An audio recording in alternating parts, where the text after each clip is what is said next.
Hello friends, ഇന്ന് നമുക്ക് ഒരു കോളിഫ്ലവർ ഡ്രൈ റോസ്റ്റ് ആക്കിയെടുക്കാം. അതിൻ്റെ കൂടെ ഞാൻ ഉരുളക്കിഴങ്ങ് ആഡ് ചെയ്യുന്നുണ്ട്. പിന്നെ ഓപ്ഷണലാണ്, നിങ്ങൾക്ക് എന്ത് രണ്ടിലും കൂടുതൽ കുറവോ എങ്ങനെയാണെന്ന് വെച്ചാൽ നിങ്ങൾക്ക് നിങ്ങളുടെ അക്കോർഡിങ് ആഡ് ചെയ്യാം.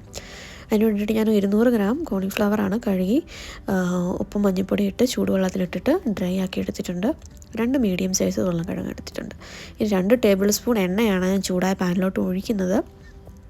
നമുക്ക് ഇത് മാത്രമേ ഞാൻ ഇത്ര എണ്ണയെ ഉപയോഗിക്കുന്നുള്ളൂ. ഇനി നമുക്ക് കോളിഫ്ലവർ നമ്മൾ ഡ്രൈ ആക്കി വെച്ചിരിക്കുന്ന കോളിഫ്ലവർ ഇട്ടിട്ട് നന്നായിട്ട് അതൊന്ന് ഇളക്കി അതിനെ ഒന്ന് ഹാഫ് കുക്കാക്കി എടുക്കാം. അതിന് വേണ്ടിയിട്ട് ഞാനൊന്ന് അടച്ച് വെക്കുന്നുണ്ട് പാന്. അടച്ച് വെച്ചിട്ട് അതൊരു ഗോൾഡൻ ബ്രൗൺ ആവണം, അതാണ് അതിൻ്റെ ഒരു പരുവം വരുന്നത്. ഒരു സീക്രട്ട് ഇൻഗ്രീഡിയൻറ്റ് ഞാൻ ഈ സബ്ജിയിൽ കറിയിൽ ഉപയോഗിക്കുന്നുണ്ട്. അതെന്താണെന്നറിയാൻ നിങ്ങൾ വീഡിയോ ലാസ്റ്റ് വരെ കാണണം കേട്ടോ.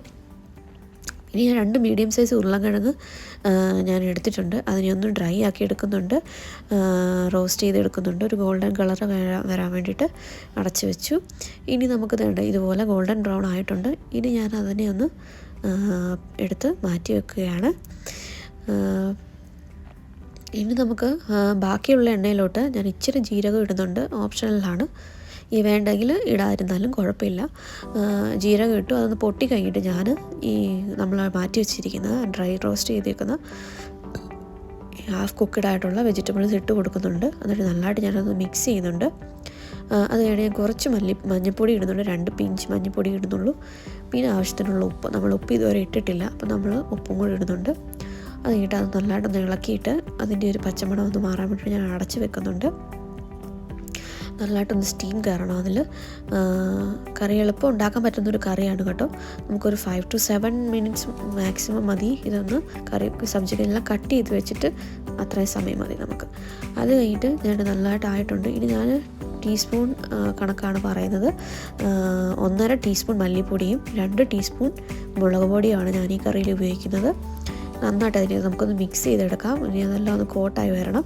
കോട്ടായതുപോലെ അതിൻ്റെ ഒരു പച്ച ചുവയും സ്മെല്ലും എല്ലാം ഒന്ന് പോകാൻ വേണ്ടിയിട്ട് നമ്മൾ നന്നായിട്ട് അടച്ച് വെക്കാം. ഈ സമയം കൊണ്ട് തന്നെ നല്ലതായിട്ട് തന്നെ കോളിഫ്ലവറൊക്കെ വെന്തിട്ടുണ്ടാവും. നമുക്കിനി അത് പ്രത്യേകം ഇനി വേവിക്കേണ്ട ആവശ്യമില്ല. ഓൾറെഡി നമ്മൾ ഹാഫ് കുക്ക് ചെയ്തിട്ടുണ്ട്, തന്നെ നല്ലപോലെ കളറൊക്കെ വന്നിട്ടുണ്ട്. ഇതാണ് ഞാൻ പറഞ്ഞ സീക്രട്ട് ഇൻഗ്രീഡിയൻറ്റ്, മാഗിയുടെ മാജിക് മസാല. വളരെ ടേസ്റ്റിയാണ്. ഇതിട്ട് കഴിയുമ്പോൾ ഒരു ഹാഫ് പൗച്ച് ഞാൻ ഇതിൽ ഉപയോഗിക്കുന്നുണ്ട്. അതിട്ടിട്ട് നല്ലതായിട്ട് നിങ്ങളൊന്ന് അതിനെ ഒന്ന് ഇളക്കിയെടുക്കുക. പിന്നീട് നമ്മളത് ഗ്യാസ് ഓഫ് ചെയ്യുകയാണ്. ഈ മസാല ഇട്ട് കഴിഞ്ഞിട്ട് നമ്മൾ പിന്നീട് ഗ്യാസ് കുക്ക് ചെയ്യുന്നില്ല, കാരണം അതിൻ്റെ സ്മെല്ലൊക്കെ നമുക്ക് പോകും. ഇതിപ്പോൾ നോർത്ത് ഇന്ത്യൻ സ്റ്റൈൽ ആയതുകൊണ്ട് ഞാൻ കുറച്ച് മല്ലിയില ഇടുന്നുണ്ട്, ഓപ്ഷണലാണ്, വേണമെങ്കിൽ ഇട്ടാൽ മതി. ഇത് നല്ലൊരു കറിയാണ്, പെട്ടെന്ന് നമുക്ക് ഉണ്ടാക്കാം. രാവിലെ ടിഫിനൊക്കെ പെട്ടെന്ന് ഉണ്ടാക്കാം.